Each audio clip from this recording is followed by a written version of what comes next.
नमस्कार। आज हम बात करते हैं बैक पेन के बारे में। बैक पेन एक ऐसी समस्या है जिससे बहुत सारे लोग परेशान हैं और इसका कई सारे इलाज करने के बाद भी ये ठीक नहीं होता है, क्योंकि इसकी जो रूट कॉज है उसके बैड पोस्चर में छुपा हुआ है। आपके शरीर का जो बैड पोस्चर होता है उसका सीधा असर आपके जो रीढ़ की हड्डी है, स्पाइन है, उसके ऊपर आता है और उसके कारण वहां से जो नसें दबती है और उसी से आगे जाके बैक पेन की समस्या आती है। कई सारे लोगों में उनके पैरों में भी दर्द आना शुरू हो जाता है, उसी को साइटिका बोला जाता है। तो आज उसकी पूरी बात करेंगे और उसको ठीक कैसे करना है उसके बारे में भी बात करेंगे। तो आज का वीडियो आप पूरा देखना ताकि आपको ठीक से समझ में आए। देखिए, अपना जो स्पाइन है, ये जो स्पाइन है, ठीक है, इसका जो रूट है, मतलब जैसे पेड़ होता है, पेड़ की जड़ें, मतलब अगर पेड़ आपको सीधा खड़ा होना चाहिए तो उसकी जड़ें मजबूत होनी चाहिए। वैसे ही अपना जो ये स्पाइन है, इसकी जो जड़ है ये पेल्विक है। मतलब आपकी कमर की जो हड्डी है वही इंपॉर्टेंट होती है आपके स्पाइन के हेल्थ के लिए, क्योंकि आपका स्पाइन उसी के ऊपर खड़ा है। ठीक है, अगर आपकी कमर की जो हड्डी है जिसको पेल्विक बोला जाता है, अगर ये पेल्विक ठीक पोजीशन में नहीं रहेगा तो उसका सीधा असर आपके स्पाइन पे, रीढ़ की हड्डी पे आता है और आगे जाके नसें दबना शुरू हो जाता है। देखिए, ज्यादातर लोगों में होता क्या है ना, ये जो पेल्विस है ये आगे चला जाता है। ठीक है, ये आगे जाने की वजह से होता क्या है कि ये जो लंबर स्पाइन का जो एक लॉर्डोसिस बोला जाता है, मतलब ये जो कर्व है ये ज्यादा कर्व बन जाती है, जिसके कारण बहुत सारे लोगों के जो कमर का स्पाइन है, कमर के मन के वहां पे गड्ढा बन जाता है। मतलब इस तरह से ये जो स्पाइन है इस तरह से एक गड्ढा और बन जाएगा। अगर ये नॉर्मल, इसका जो नॉर्मल कर्वेचर होता है वो 30 डिग्री लॉर्डोसिस होता है। अगर वो 30 डिग्री के आगे चला जाए तो होता क्या है कि यहाँ पे ज्यादा लॉर्डोसिस होगा, ज्यादा गड्ढा बनेगा और उसी से यहाँ की जो नसें निकल रही है उसके ऊपर दबाव आता है, नसें दबती है और आगे जाके बैक पेन की समस्या आती है। आप बोलोगे लॉर्डोसिस होता क्यों है, तो उसकी वजह है आपका पेल्विस। पेल्विस जब आगे जाएगा तो उसका सीधा असर स्पाइन पे आएगा। ठीक है, अभी ये आगे क्यों जाता है, उसके पीछे आपके हैमस्ट्रिंग, आपके मतलब आपके जो थाइस के बैक साइड के मसल होते हैं उसका रोल रहता है। उसके बारे में कभी और बात करेंगे, लेकिन आप एक समझ गए कि ये बैक पेन की समस्या यहां पे इलाज करके हल नहीं होने वाली है।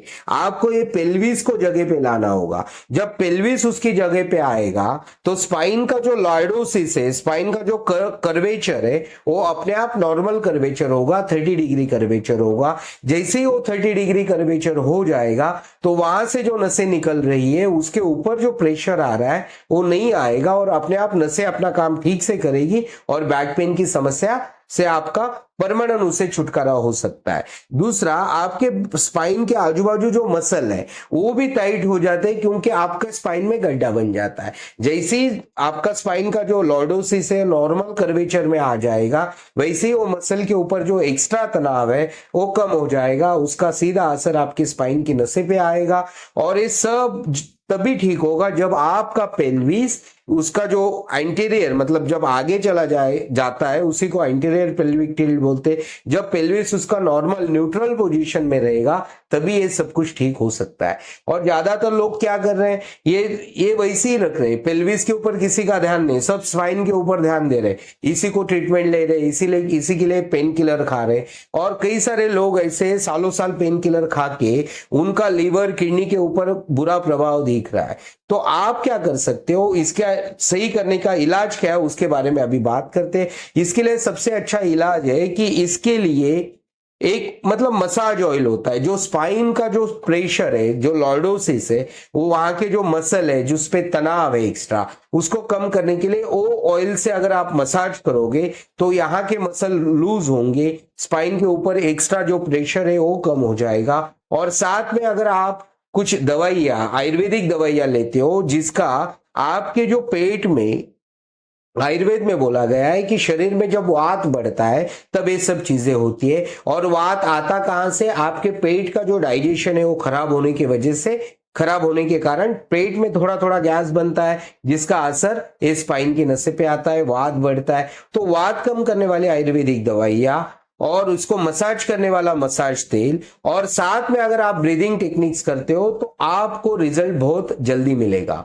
तो ब्रीदिंग टेक्निक कौन सी करनी है? वैसे तो इस चैनल पे बहुत सारी ब्रीदिंग टेक्निक्स है, लेकिन इसके लिए ज्यादातर लोगों में जिसका फायदा हो सकता है इसी ब्रीदिंग टेक्निक है, जिसका वीडियो इस चैनल पर है, उसकी लिंक मैं डिस्क्रिप्शन में दे दूंगा। उस टेक्निक में हम करते क्या है कि आपको हाथ और घुटने पे बिठाते और आपके बैक को पूरा कर्वेचर लाते, मतलब आपकी बैक अभी जिस पोजीशन में है उसकी एग्जैक्टली अपोजिट पोजीशन में मैं वो ब्रीदिंग टेक्निक में आपके बैक का कर्वेचर होगा और पेल्विक जो आगे गया है उसको पीछे जाएगा, मतलब एग्जैक्टली अपोजिट पोजीशन रहेगी जो अभी आपकी है, उसके अपोजिट पोजीशन आपकी ब्रीदिंग टेक्निक में रहेगी। और उस ब्रीदिंग टेक्निक में अगर आप अवेयरनेस के साथ ब्रीदिंग करते हो तो होता क्या है कि आपका पेल्विक जगह पे आएगा, स्पाइन की प्रेशर रिलीज होगा, बैक के मसल रिलीज होंगे, वहां के निकलने वाली नसें रिलीज होगी, और ऐसे आपका रोज करते करते एक दिन ऐसा आएगा कि आप बैक पेन की समस्या से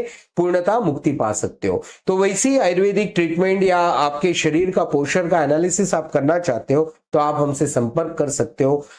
ऐसे वीडियोस देखने के लिए चैनल को आप सब्सक्राइब कीजिए। अगर आपको आज का वीडियो पसंद आया होगा तो इसे ज्यादा से ज्यादा शेयर कीजिए। आपने आज का वीडियो देखा, इसके लिए आपका बहुत बहुत धन्यवाद।